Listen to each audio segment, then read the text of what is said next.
بسم الله الرحمن الرحيم.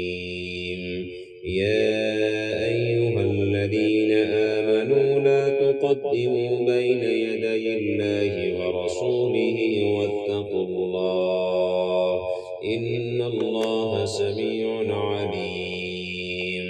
يا أيها الذين آمنوا لا ترفعوا أصواتكم فوق صوت النبي ولا تجهروا له بالقول كجهر بعضكم لبعض أن تحبط أعمالكم وأنتم لا تشعرون.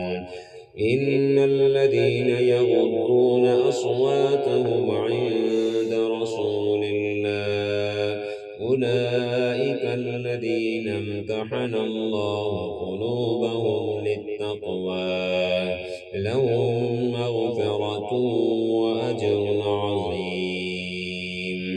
إن الذين ينادونك من وراء الحجرات أكثرهم لا يعقلون.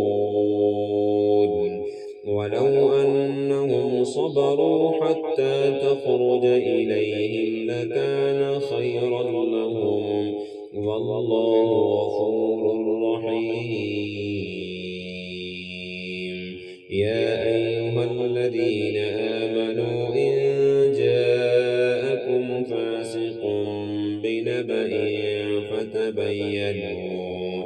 فتبينوا أن تصيبوا قوما بجهالة فتصبحوا على ما فعلتم نادمين. واعلموا أن فيكم رسول الله لو يطيعكم في كثير من الأمر لعنتم ولكن الله حبب إليكم الإيمان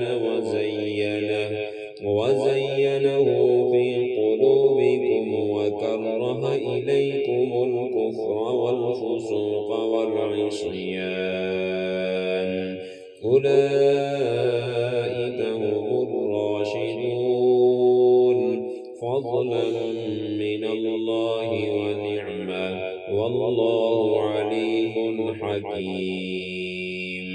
وإن طائفتان من المؤمنين اقتتلوا فأصلحوا بينهما فإن بغت إحداهما على الأخرى فقاتلوا التي تبغي حتى تفيء إلى أمر الله فإن فاءت فأصلحوا بينهما بالعدل وأقسطوا إن الله يحب المقسطين.